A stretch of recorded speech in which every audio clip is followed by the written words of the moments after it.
Good afternoon. We will just give it a few moments for everybody to load in through the webinar and then we will begin.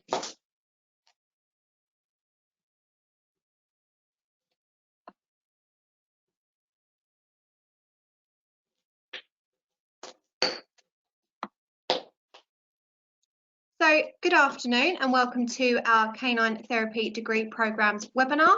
I'm Kaylee, I'm a graduate from Whittle University College and I now work within their marketing team. Today I'm joined by Joe and Debbie, who are part of our academic team. I'm also joined here by Emily, who is a student ambassador.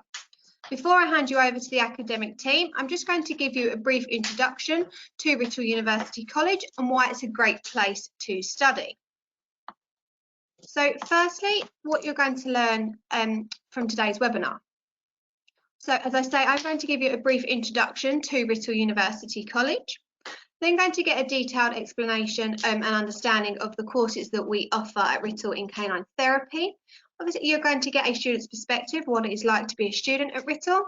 You also have the chance to view our facilities, and then we will answer any questions that you may have. Please feel free to pop your questions through at any point during the webinar, and we will get through to these at the end during our live Q&A session. So firstly, why come to Whittle? We have a long-standing reputation for land-based courses since 1893.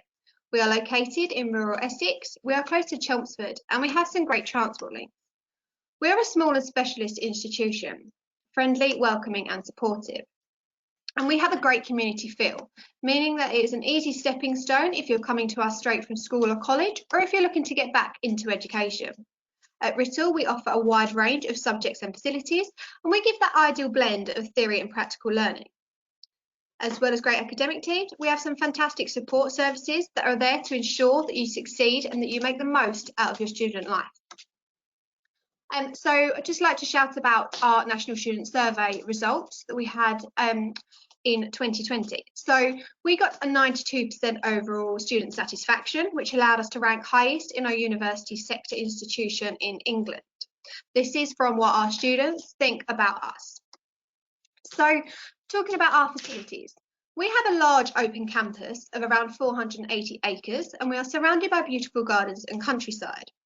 We have our dedicated equine centre, including our stud facility, home to around 70 horses. We have our Titchmarsh Animal Centre, home to approximately 250 different species of animal.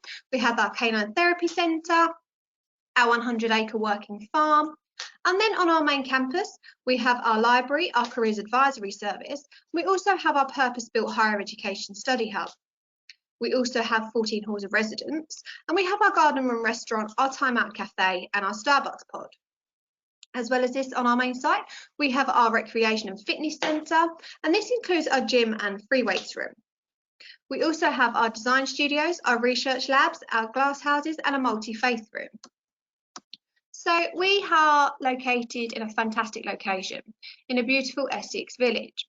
In Whittle, you will find a co-op supermarket. There are also various pubs. We have a famous Tiptree tea rooms. There's also a doctor's surgery, a pharmacy, and there are also a few restaurants. But we are really close to Chelmsford. They're only 2 miles away.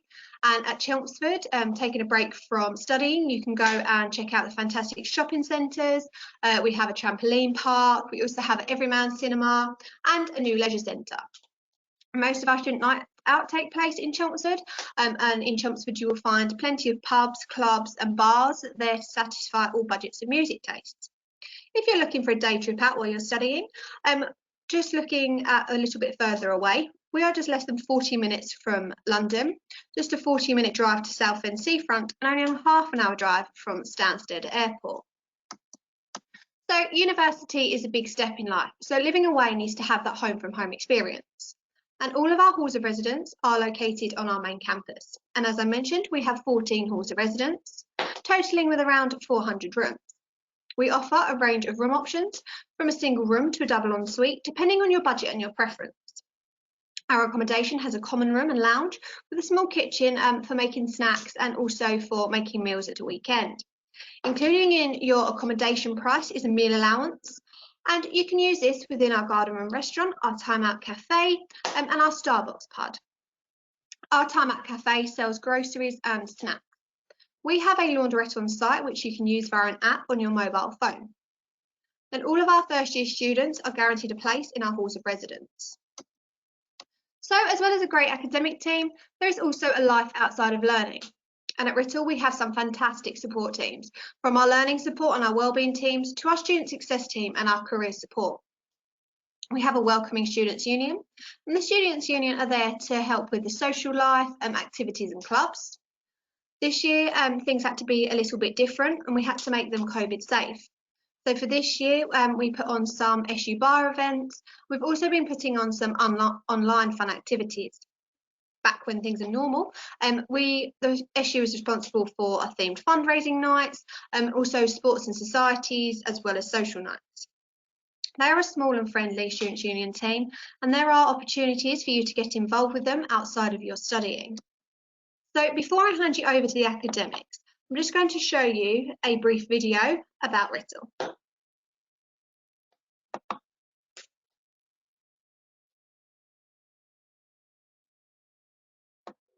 The great outdoors, and even greater indoors, an education for the real world, putting theory into practice, smaller class numbers and supportive tutors, highest overall for student satisfaction, breaking new ground, breaking the mould for almost 130 years, around 200 open hectares outside Chelmsford, a close community that will welcome you inside, making lifelong friends, experiences for life, being just 35 minutes from London, but a world away. Discover our hands-on, industry-recognised courses,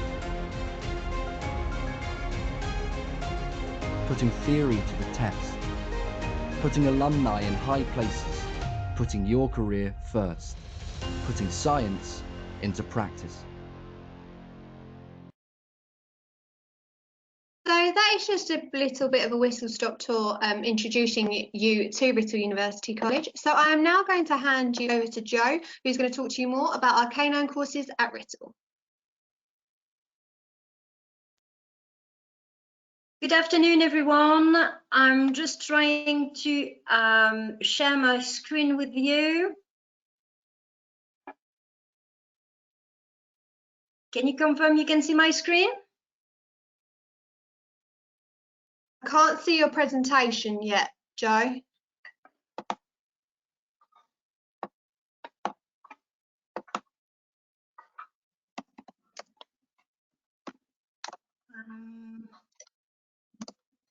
think it just needs to go into screen mode, and then I think you're there. Okay, bear with me, guys. Sorry for that. Okay, so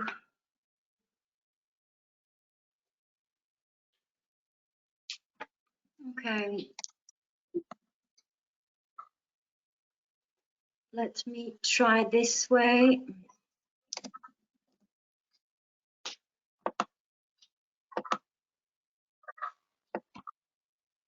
Does it seem to work for you guys? No. Okay.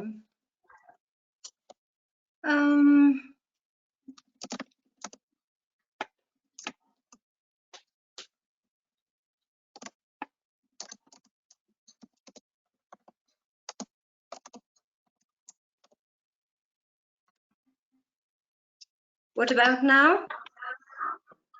Yes. Perfect. Okay. Sorry for that, guys. Trying to sort out everything. Can you confirm that you are now in slide mode, Show? Yes. Yep. Perfect.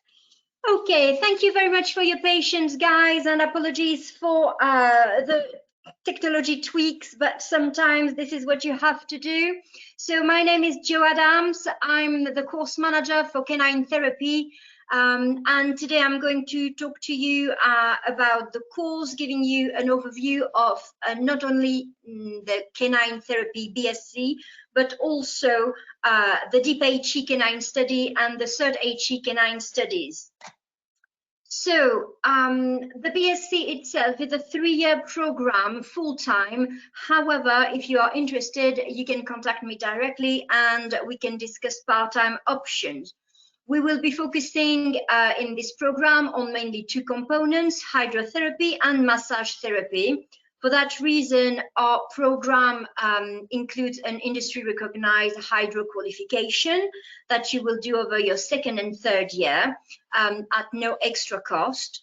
There will also be opportunity for massage therapy. So obviously you've got your module.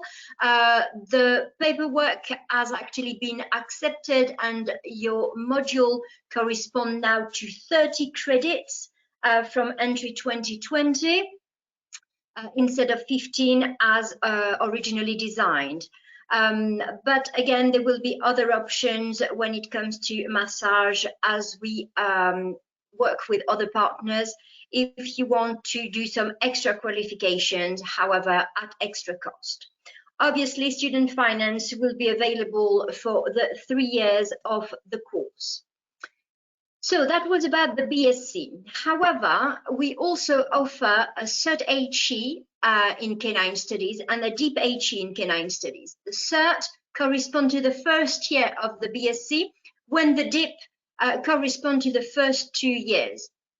This is a nice way for students that may not have met the academic requirement of the 96 UCAS point to join the BSc straight away, or people returning to education and are not fully sure how much they can commit. So literally we have these opportunity to start at a lower entry point. However, the content of absolutely every single module would be the same. The lecturers will be the same. You will be doing the program alongside the BSc students. There will be no difference in the experience that you have, whereas you are signing up for the Cert or signing up for the BSc. So I have put here a few pictures of our team members. Not everyone is here. Mainly people you might meet up during the 1st year. So few people here: Caroline Flanagan, our head of school, myself, course manager and hydrotherapist and massage therapist. We have also Claire, who's a McTimoney musculoskeletal therapist, Ruth, our quality school quality manager.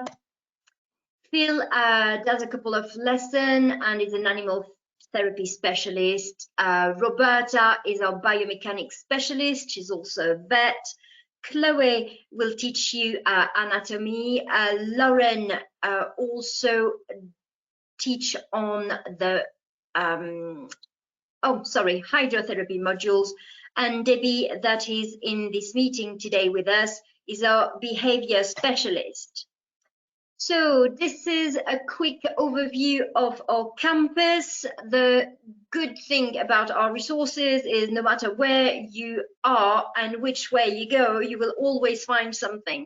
So as you notice, everything is organized around that large, big belt. So in purple, this would be main campus, and at the back, the halls of residence.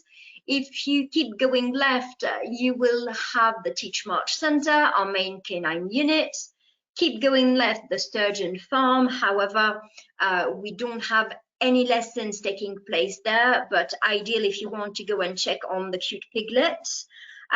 Keep going left, and you've got the equine main yard. We have one room there that can be used as a tertiary canine space. It's always nice to have some flexibility when it comes to resources and places allocation. So if you keep again going left, you're back to the main road where you have King's Lodge campus, which is our secondary canine area. Again, with brand new things happening at the moment, but I'm sure Debbie will tell you more about it. And opposite King's Lodge campus, you've got the Lordship Science building, which is where you normally go for your lab session with dissections. So let's talk about our Canine Therapy Center. The Teach March Center is the main unit, simply because this is where we have the hydrotherapy suite. This is where you will be able to learn how to use the rehab pool. It is equipped with swim jets as well, if necessary, in certain treatment. We also have the underwater treadmill, so you will have a chance to learn with both type of equipment. And also you have this huge rehab and remedial exercise hall, rubber matted and filled with the exercise material that you can see at the back of picture number 3. So when looking at entry criteria, Rachel will be considering various range of academic qualifications. So we are definitely committed to give a full and fair consideration to what you have to offer. And we also consider practical animal experience alongside personal statement when making an offer. So the next few slides are slightly boring and yet quite useful for you to have a better understanding of what corresponds to 96 UCAS points. So if you are trying to sign up straight away for the BSc Honours Canine Therapy, you need those 96 UCAS points. So these are the various options you have to accumulate those points, and have a quick look around, see what you are potentially be doing currently. So if you're doing an international baccalaureate, we will be looking at 24 points. If you are doing a BTEC extended level 3, we would like to see triple merit. And again, if you have the chance of doing other qualification, hopefully you should have some details here giving you an idea of what results you need to obtain in order to sign up for the BSc.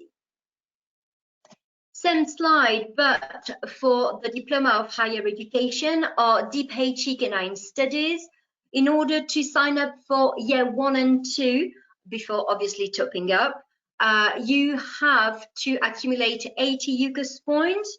So again, have a quick look, depending on the qualification you might currently be doing, what kind of results you need to obtain in order to manage to obtain a place.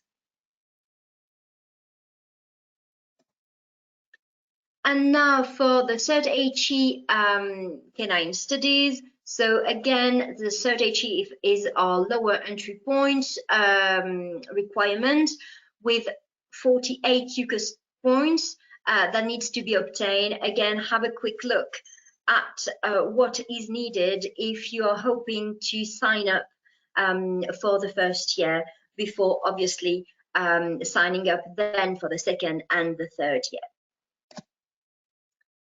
So let's look at other entry criteria. You definitely need to have a decent level of physical fitness.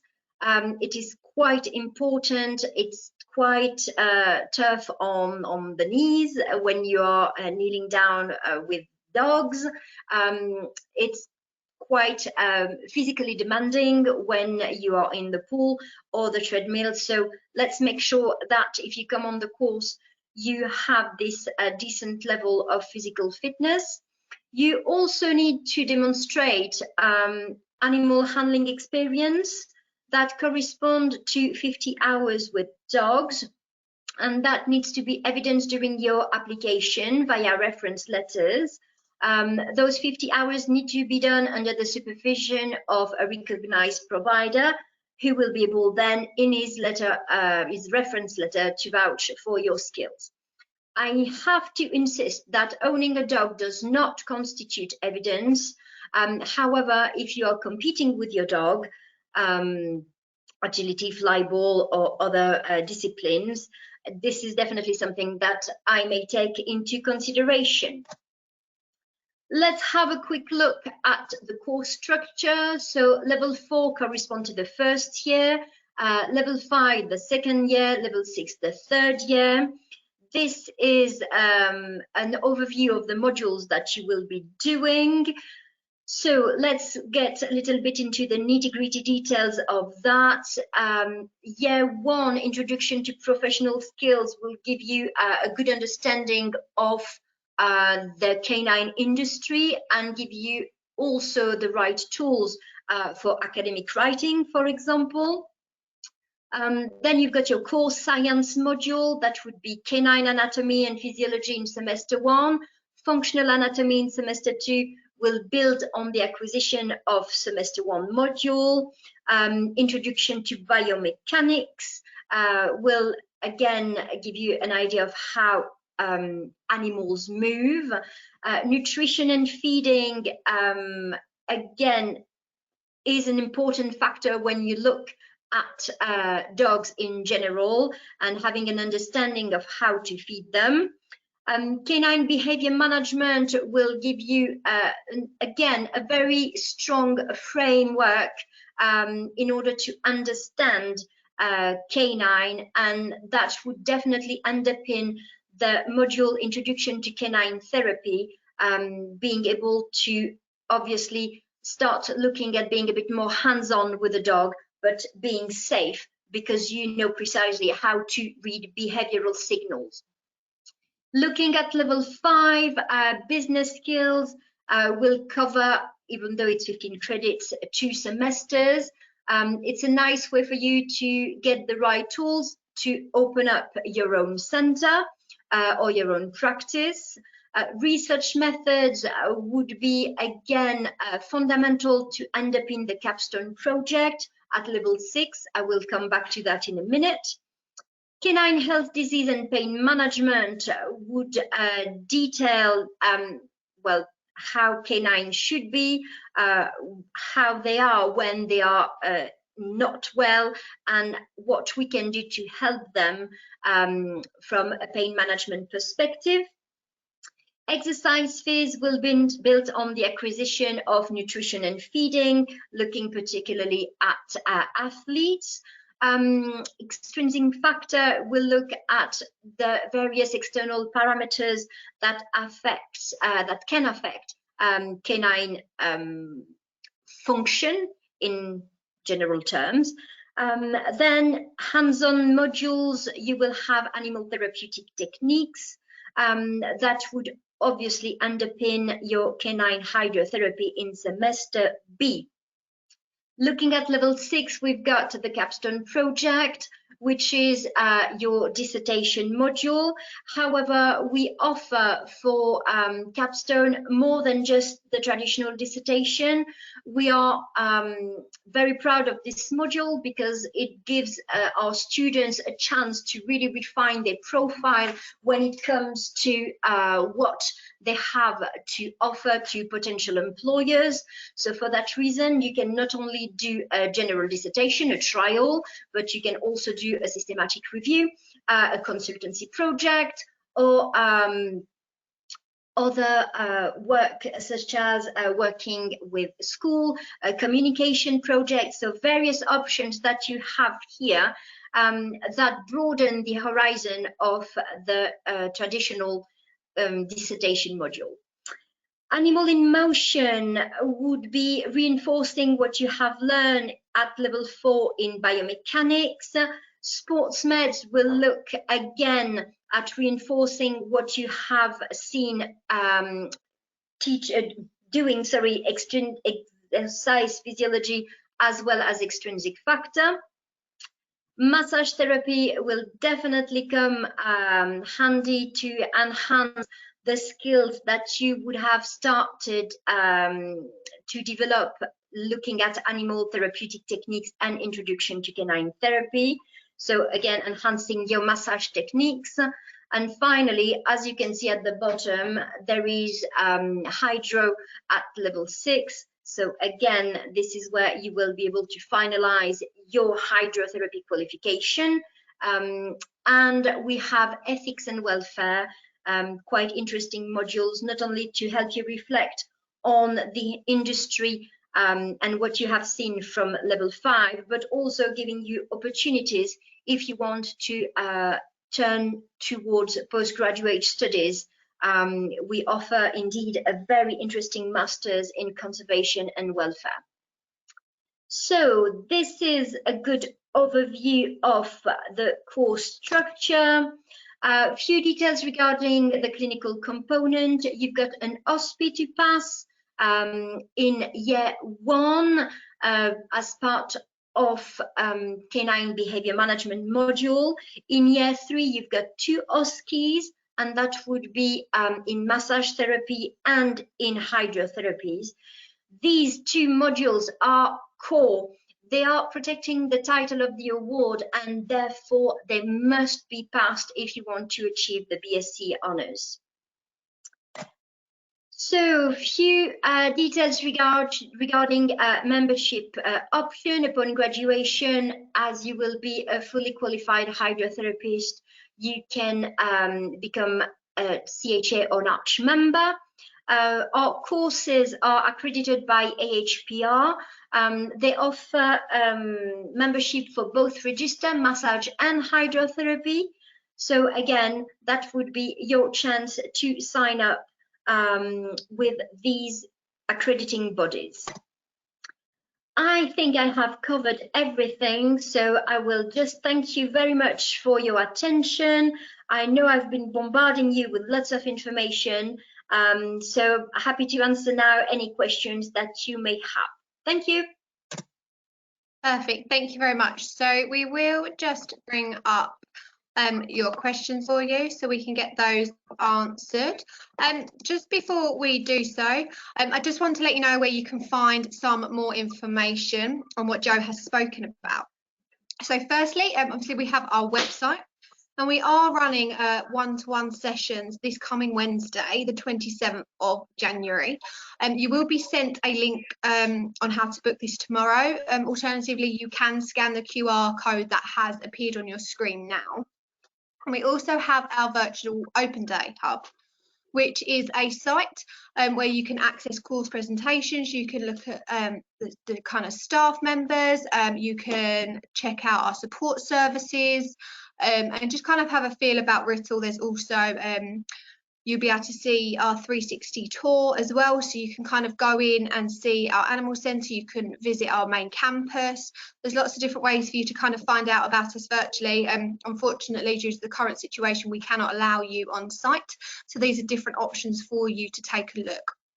And also, if you are interested on living on campus whilst you are studying, we are running some student life webinars tomorrow in which you can find out more about accommodation, student finance, and also what it is like to be a student at Writtle University College. So please do feel free to book onto those as well. So I will leave this screen up for a moment and we will just get on to your questions. Please do keep putting them through as we go through. Perfect. Would you take into consideration veterinary nurse training that has been completed either at Writtle or within the Army? Definitely, depending obviously of the level, I will assume that if it is completed at Writtle, that would be a vet nursing level 3. So that would be a perfect stepping stone to go and sign up for our BSc Honours Canine Therapy. Perfect, thank you very much. Are there going to be any changes with the required work experience hours due to COVID-19 restrictions? So we are fully aware of the situation and we have been lenient on that specific aspect. What we still encourage to do would be tell us, our prospective students, to try to secure those placements. It is quite useful. The thing is, evidence for these 50 hours do not have to be sent at application level in January, but can be sent up to end of June. So you still have some time, hopefully, to try to secure some placement in between now and then. However, if you do not meet all the 50 hours and you didn't have a chance to finalize all your hours, I can confirm that we will review every single file anyway at that stage. Perfect, thank you very much. What exams will be completed in your third year? From the top of my head, obviously, you will have assignments for various modules. You will have your capstone project, which would obviously epitomize the achievement of your 3 years of studies and research. When it comes to assessment, you will also have obviously the OSCEs, the Observed Structure Clinical exams, in both modules that are core modules, so we can ensure that we can let you out in the industry confident that you have passed with flying colors what we have asked you to do in order to showcase your clinical skills. And in other modules, well, it's very varied when it comes to assessment strategies. It runs from assessment to coursework to presentation. So there is normally throughout the 3 years, and we spend time designing that specific assessment strategy, there should be something in for everyone, so you can shine, because some people are absolutely fantastic at talking in public, some aren't, some are doing great in exam circumstances, some are more long-term assignment profiles, so there should be something for everyone. Perfect, thank you. How does it work with classes, and when would the course start? So at the moment, we are finalizing the dates for next academic year. We tend to start in September. There is the usual induction week, and after that you are straight into classes. I'm talking under normal circumstances, obviously, and you will be on site for lectures and practicals. However, considering COVID-19, we obviously had to opt for a more blended delivery. So currently the first semester, for example, of this academic year was done online for the theoretical part and on site for the practicals. For semester B, with the current climate and the impossibility to have students straight away back in for the practicals, we are front loading the theory to condense all the practical aspects slightly later on when the lockdown would be over. So we are always readjusting what we are doing and how we deliver to obviously keep our students safe and play by the government guidelines when it comes to safety. Fabulous, thank you. I've got another one on exams. What exams will there be in year one, and typically what month do exams happen in? Okay, that's a very specific question regarding examination. For semester one, we tend to have exams. So let's talk about two things. The exams will take place in week 13, apologies, which is the last week of the first semester. It will happen the same way at the end of the second semester. The last week of term is dedicated to exams. So at the moment, exams are not run on site. They are run under that 24-hour window during which you will be producing the exam online. This is for exams. However, you also have assignments, and assignments obviously will be testing the acquisition of your knowledge. And for that reason, you need to have some knowledge to have learned before being tested on. So looking at assignments, they tend to run in between week 8 and the exam week, this is where your submission deadlines tend to fall. Perfect. Thank you very much, Jo. Who is classed as a recognised provider for the work experience? I'm not sure that I understand fully the question. Could we have a bit more details? Because what I ask for, when I ask for the 50 hours done under professional supervision, it would be somebody who is from the canine industry. I mean that you can go to a dog groomer, for example, and have 50 hours of experience. And because that person is from the canine industry, they can vouch for your skills. You cannot ask, I don't know, your sister, even though you doggy sit for her, to write you a reference letter, because your sister won't be from the canine industry. So it has to be a professional providers. But again, you have lots of options here. We can go to a dog groomer, it can be a vet, it can be a massage therapist, it can be a canine rescue center. As long as these people are from the canine industry, I will consider letter of reference from them. Fabulous, thank you. How do you help dyslexic students? We obviously have a fabulous team on site, and obviously each case is individually looked at, and adjustments are made not only for classes, whereas they are online or on site, but also for material if necessary, as well as equipment, as well as exam adjustments. I can also help with that question if that helps. So they're like Jo said, we've got a great team at Writtle, learning support. They help with a range of things, from mental health conditions to things like dyslexia.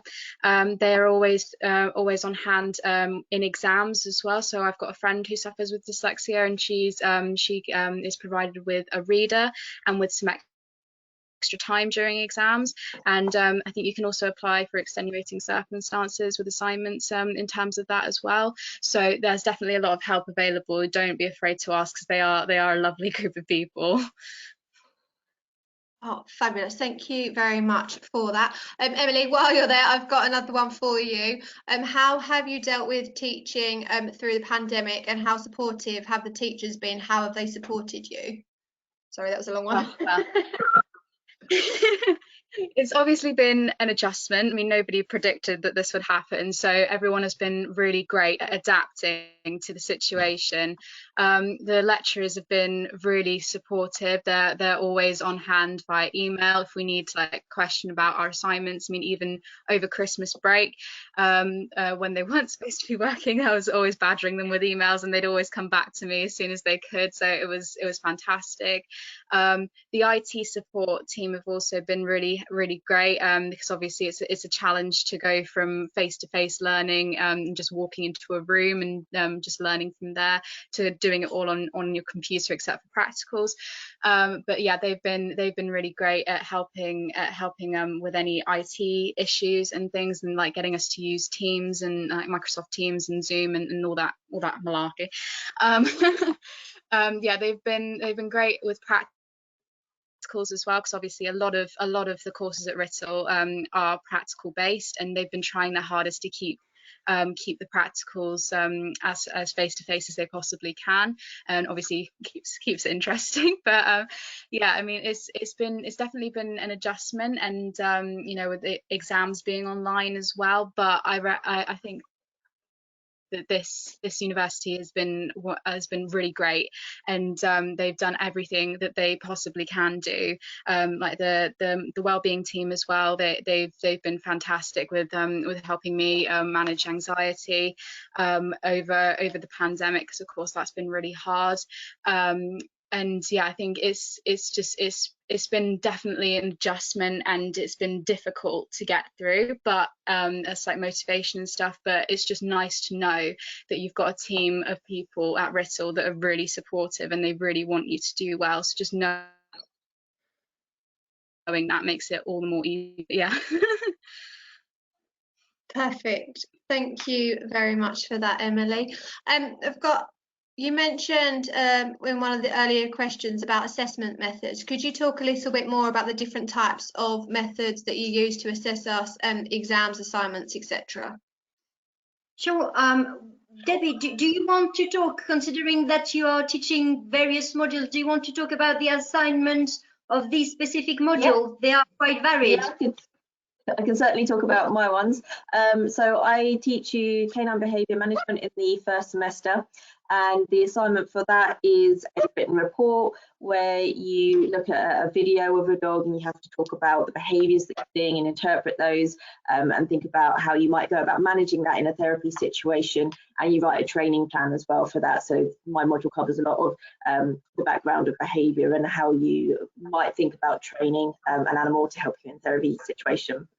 I also teach on the canine nutrition module, and for that one we have a combination of a written report and also a presentation that the students do. And I know everybody hates the word presentation, but actually it's a really useful learning experience. As Jo said, we do assess you in a variety of ways, and all of the ways that we assess you are to help build some of those skills for you. So presentation skills are a really important aspect of going out into a career.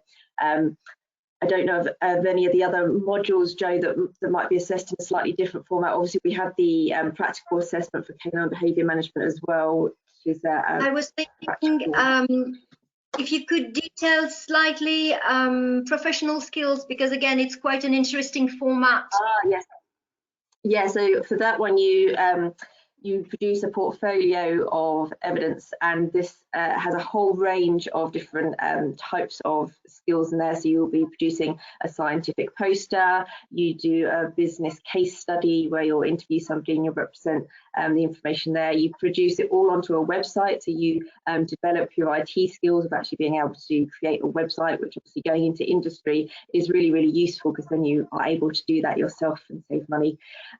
You do lots of reflective writing in that, so you're actually looking at lots of your other modules. So this is a really useful module for pulling everything together and getting you to really think about what you're learning and how that's benefiting you as a therapist throughout your studies. And it's nice that you do that in the first year, because actually you can take those skills into the second, third year and on into your career, so that you can continually reflect at what you're doing and think about how you can develop and how you can improve. You also have a personal development plan in there as well, which really helps you to think about the skills that you currently have, what you're developing through your first year of study, and what you might need to go on and develop later on. Okay, anything else that you want me to cover there, Jo, or have I mentioned it all? No, I think you gave I think you really gave a nice samples of various type of assessment format that we actually use. So it's quite interesting. Thank you, Debbie. Welcome. Perfect. Thank you very much. I have got one. What kind of careers could I go into once I have completed the course? Okay, so obviously this kind of course has a very specific outcome. Ideally, you will come out and graduate being a hydrotherapist and a massage therapist. So we don't have graduates yet, because our graduates, our first cohort of graduates will come out this year. But extrapolating on a course that is very similar, which is the veterinary physiotherapy course, we know that 70% of our graduates tend to go out in the industry and create their own business, set up their own business, whereas 30% tend to integrate some large referral clinics. I'm sure all of you have seen that Fitzpatrick referral has got obviously hydrotherapists on site. So this is the kind of things that can be done. It is also a perfect stepping stone if you're looking at potentially going into education. A fantastic stepping stone if you're looking at postgraduate studies. I mentioned welfare, animal welfare and conservation MSc, but we also have the MSc in veterinary physiotherapy. So again, you've got various options, but indeed mainly would be to start running your own business as a hydrotherapist and a qualified massage therapist. Don't get me wrong, be also aware that it's still a BSc, and as a BSc graduate, you've got other graduate jobs that might be in relation to what you have studied. So for example, you can work in a magazine where you can write articles for, I don't know, animal therapy in general, or you can potentially work in insurance with animals or for animals. So again, as a graduate, you will have a handful of skills that will definitely be transferable and help you work in any type of settings. Perfect, thank you. In normal circumstances, how much contact time would I get a week with lecturers? Let's formulate this differently. For a 15 credits module, you have 150 hours. Some obviously with your lecturers, and some as independent studies. If you put all together the modules, on average, you have about 20 hours a week, and that would be for theory as well as practical. Perfect, thank you very much.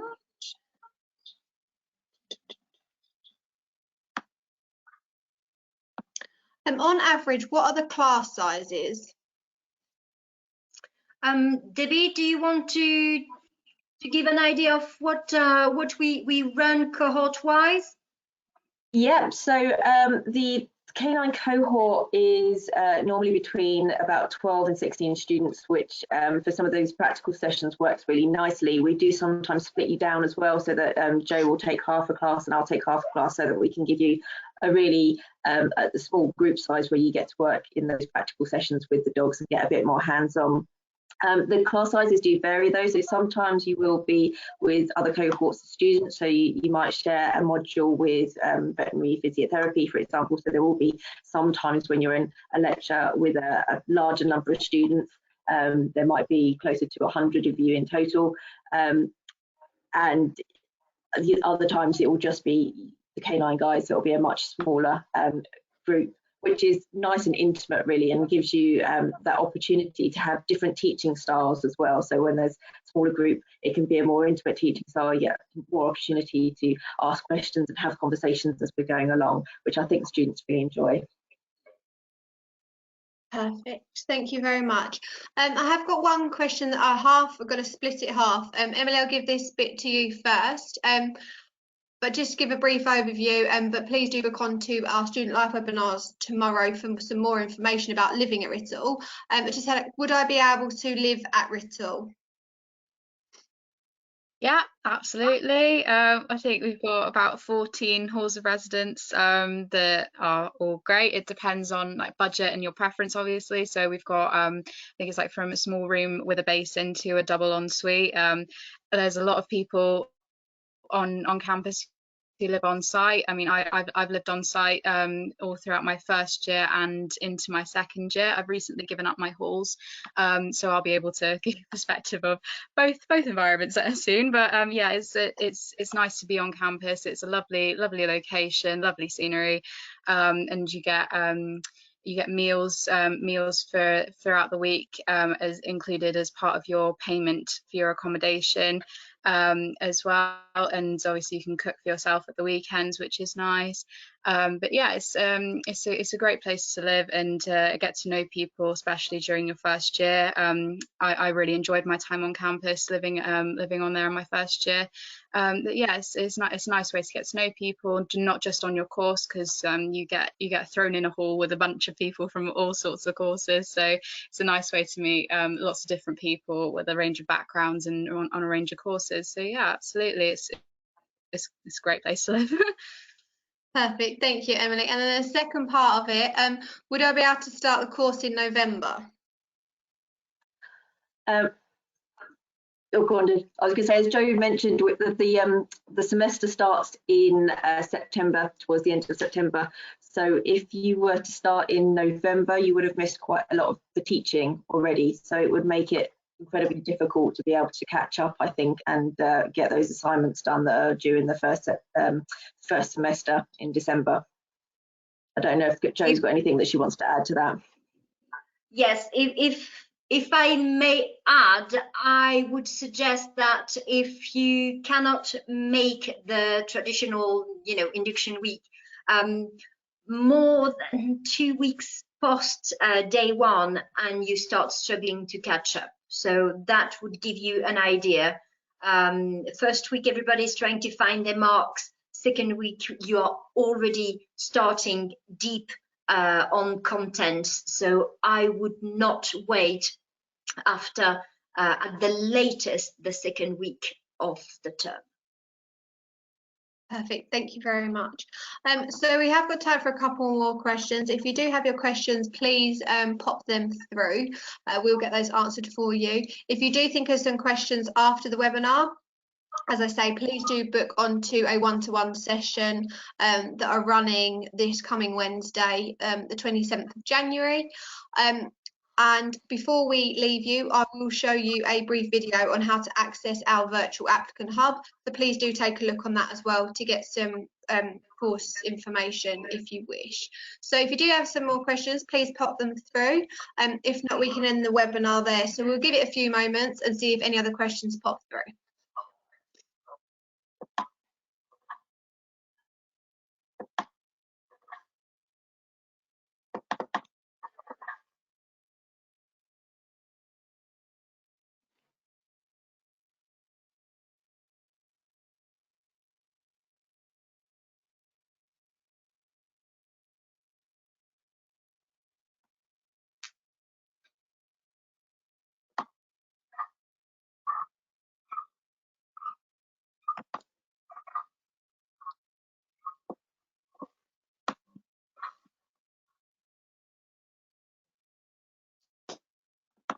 Perfect, so we have got one come through.